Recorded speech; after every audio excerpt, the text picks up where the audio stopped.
حضرت موسیٰ علیہ السلام نے ہوش سنبھالا، ان کو ہر بات کی سوجھ بوجھ ہو گئی تو وہ بنی اسرائیل کی حالت پر غور کرنے لگے اور ان کی تکلیفوں کا احساس ہونے لگا۔ اپنی آنکھوں سے دیکھتے تھے کہ فرعون اور اس کے گھر والے کیسے آرام سے زندگی گزارتے ہیں۔ فرعون تو خیر بادشاہ ہے، لیکن اس کے نوکر چاکر، اس کے غلام بھی نوابوں کی طرح ٹھاٹھ باٹھ سے رہتے ہیں۔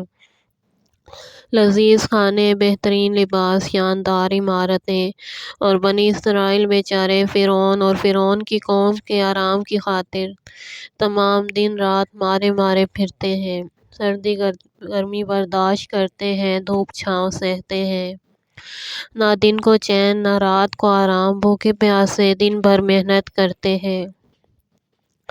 مگر اس تمام محنت و مشقت کا صلہ صرف اتنی مزدوری ملتی تھی جو دن بھر کو کافی ہو۔ حضرت موسیٰ علیہ السلام بنی اسرائیل کی محنتوں اور مشقتوں کو دیکھ دیکھ کر بے چین ہوتے تھے اور صبح سے شام تک ان کی بے کسی اور بے چارگی پر نگاہ پڑتی، رنج و افسوس کر کے رہ جاتے تھے، مگر خاموشی کے ساتھ برداشت کرتے۔ حضرت موسیٰ علیہ السلام اکثر غور کرتے کہ بنی اسرائیل نے کیا قصور کیا ہے جس کی سزا ان کو مل رہی ہے۔ کیا یہی گناہ ہے کہ وہ کنعانی ہے؟ کیا یہی گناہ ہے کہ وہ قبطی نہیں ہے؟ اگر یہی بات ہے تو یہ کوئی گناہ نہیں، یہ تو فرعون کا تعصب ہے اور اس کی عداوت ہے۔ اسی طرح کے خیالات حضرت موسیٰ علیہ السلام کے دل میں آتے رہتے اور وہ دل ہی دل میں پیچ و تاب کھا کر رہ جاتے تھے اور صبر و سکون کے ساتھ ان تلخ اور دل خراش معاملات کو ہفتوں نہیں بلکہ برسوں دیکھتے اور قوت برداشت سے کام لیتے رہے۔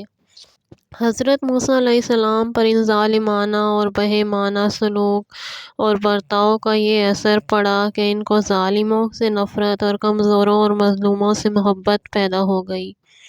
ہر مظلوم کا ساتھ دیتے اور کمزوروں اور لاچاروں کی مدد کرتے، ان کا ہاتھ بٹاتے، ان کی ہر مشکل میں کام آتے اور کچھ ان ہی پر موقوف نہیں بلکہ ہر نبی کا یہی مسلک رہا ہے کہ وہ مصیبتوں میں کام آتے، بے کسوں کی مدد کرتے، مظلوموں کی فریاد سنتے، کمزوروں کی قوت بازو اور اندھوں کی بصارت بن جاتے تھے۔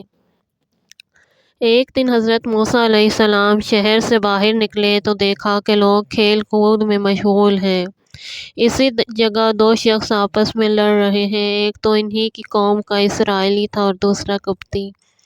اسرائیلی نے حضرت موسیٰ علیہ السلام کو دیکھتے ہی آواز دی، اے موسیٰ میری مدد کرو، دیکھو یہ قبطی مجھے بہت پریشان کر رہا ہے۔ حضرت موسیٰ علیہ السلام کو غصہ آ گیا، ایک گھونسا قبطی کو مارا۔ نبی کا ہاتھ یہ مقدر کی بات کہ گھونسا لگتے ہی اس کا کام تمام ہو گیا۔ حضرت موسیٰ علیہ السلام قبطی کی اچانک موت سے بہت نادم ہوئے کہ میں نے یہ کیسی حرکت کی، یہ تو بہت برا ہوا کہ مجھ سے شیطانی حرکت سرزد ہو گئی، اب اس کی تلافی کیسے ہو سکتی ہے؟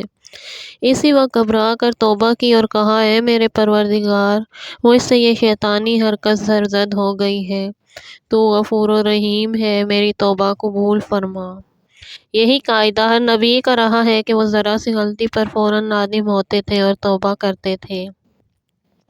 اللہ تعالیٰ نے حضرت موسیٰ علیہ السلام کی توبہ قبول فرمائی، اور کیوں نہ قبول فرماتا، وہ جانتا تھا کہ موسیٰ نے عمداً یہ کام نہیں کیا، تنبیہاً انہوں نے مارا، اتفاقیہ موت واقع ہو گئی۔ جب اللہ تعالیٰ نے ان کی دعا قبول فرمائی تو وہ بہت خوش ہوئے، اللہ تعالیٰ کی حمد و ثنا کی اور عہد کیا کہ اب میں کسی گنہگار کا ساتھ نہ دوں گا۔ اب ان کو اپنی جان کا خطرہ تھا، پولیس کی چالاکیوں سے خوب واقف تھے، سمجھتے تھے کہ اگر پولیس کو خبر ہو گئی تو پھر ہماری خیر نہیں، فوراً گرفتار کر لے گی اور اسی ظالم فرعون کے حوالے کر دے گی۔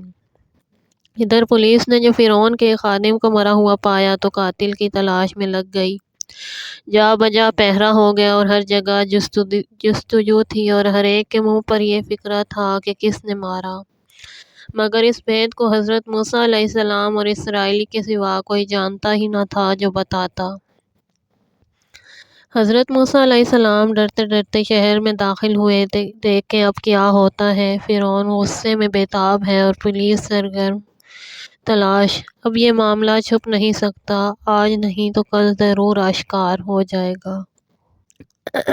دوسرے دن حضرت موسیٰ علیہ السلام باہر نکلے تو دیکھا کہ پھر دو آدمی لڑ رہے ہیں۔ ایک تو وہی اسرائیلی ہے جس کی کل مدد کی تھی، جس کی وجہ سے اس کپتی کی جان گئی تھی، اور دوسرا فرعون کا ایک خادم کپتی ہے۔ اسرائیلی نے حضرت موسیٰ علیہ السلام کو آتے دیکھا تو پھر اپنی مدد کے لیے پکارا۔ حضرت موسیٰ علیہ السلام نے کہا تو بڑا مفسد ہے، روز جھگڑتا ہے اور دوسروں کو اپنی مدد کے لیے بلایا کرتا ہے، تیرا یہی کام رہ گیا ہے۔ یہ کہہ کر آگے بڑھے کہ دونوں کو الگ کر دیں تاکہ جھگڑا موقوف ہو۔ اسرائیلی نے جو حضرت موسیٰ علیہ السلام کا غصہ دیکھا تو سمجھا کل کپتی کو مارا تھا، آج شاید مجھے ماریں گے۔ گھبرا کے کہنے لگا، موسیٰ کیا تم اسی پر آمادہ ہو گئے ہو کہ لوگوں کی جان لیا کرو؟ کل تم نے اس کپتی کو مارا تھا، آج میری جان لینے چلے۔ بس مجھ کو تو معاف ہی رکھو، مجھے تمہاری مدد کی ضرورت نہیں۔ معلوم ہوتا ہے کہ تم ظالم اور زبردست بن کر زندگی گزارنا چاہتے ہو، نیک بن کر رہنا نہیں چاہتے۔ کپتی یہ باتیں سن کر سمجھ گیا کہ قاتل کون ہے۔ لڑائی جھگڑا سب بھول گیا، فوراً دوڑ کر پولیس کو خبر دی کہ اس کپتی کے قاتل موسیٰ ہیں۔ یہ خبر سارے شہر میں آگ کی طرح پھیل گئی۔ فرعون یہ سنتے ہی غصے میں آگ بگولا ہو گیا اور کہا، یہ وہی لڑکا ہے جس نے میرے محل میں پرورش پائی اور ہماری صحبت میں رہا، اسی نے یہ غضب ڈھایا۔ اب حضرت موسیٰ علیہ السلام لاکھ سمجھاتے کہ میں نے قصداً نہیں مارا، اتفاقیہ طور پر اس کی موت واقع ہو گئی تو کسی کو یقین نہ ہوتا اور کوئی عذر ان کا قبول نہ کرتا۔ فرعون کے دربار میں حضرت موسیٰ علیہ السلام کے قتل کے مشورے ہونے لگے۔ اسیر و مصاحب سب ہی مشورے میں شریک تھے۔ اتفاق سے حضرت موسیٰ علیہ السلام کا ایک دوست بھی وہاں موجود تھا۔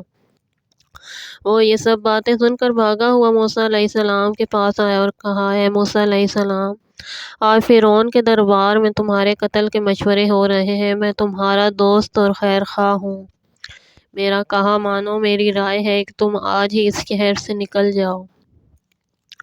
وہ خیر خواہ آدمی تو یہ اطلاع دے کر چلا گیا، لیکن نہ کوئی رفیق سفر تھا، نہ سامان سفر، راستے سے نہ واقف کوئی راستہ بتانے والا بھی نہیں۔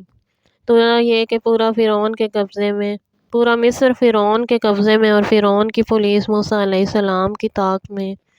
رہیں تو کہاں رہیں اور جائیں تو کہاں جائیں، اگر وہ اللہ کے بھروسے پر ڈرتے ہوئے اور لوگوں کی نظروں سے خود کو بچاتے ہوئے نکل کھڑے ہوئے۔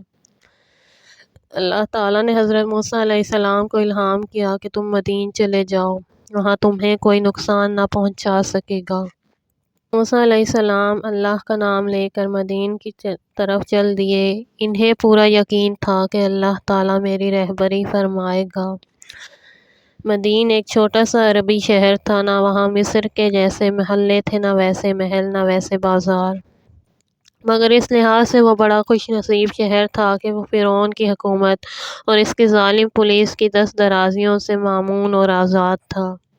پہنچ کر حضرت موسیٰ علیہ السلام حیران ہوئے کہ کہاں جائیں اور کہاں ٹھہریں، نہ وہ کسی کو جانتے ہیں، نہ کوئی ان کو جانتا ہے۔ اسی خیال میں تھے کہ ایک کنواں نظر آیا اور وہیں جا کر بیٹھ گئے۔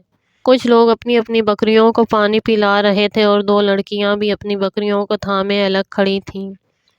حضرت موسیٰ علیہ السلام بہت نرم دل تھے، ان کو ان دونوں لڑکیوں پر بہت ترس آیا، کہنے لگے، تم دونوں چپ چاپ الگ کیوں کھڑی ہو، بکریوں کو پانی کیوں نہیں پلاتی؟ لڑکیوں نے کہا، ہم کیسے پانی پلائیں جب یہ لوگ اپنی بکریوں کو پانی پلا چکتے ہیں تو ہمیں موقع ملتا ہے، پھر مردوں کی بھیڑ میں ہم کیسے یہ کام کر سکتے ہیں، اور بغیر ہمارے کیے بنتا بھی نہیں، اس لیے کہ ہمارے باپ بہت ضعیف ہیں۔ حضرت موسیٰ علیہ السلام کو یہ باتیں سن کر اور بھی ترس آیا اور انہوں نے ان کی بکریوں کو پانی پلایا، پھر سائے میں آ کر بیٹھ گئے اور کہنے لگے، اے میرے رب، جو تو نے میری طرف اتارا ہے میں اس بھلائی کا محتاج ہوں۔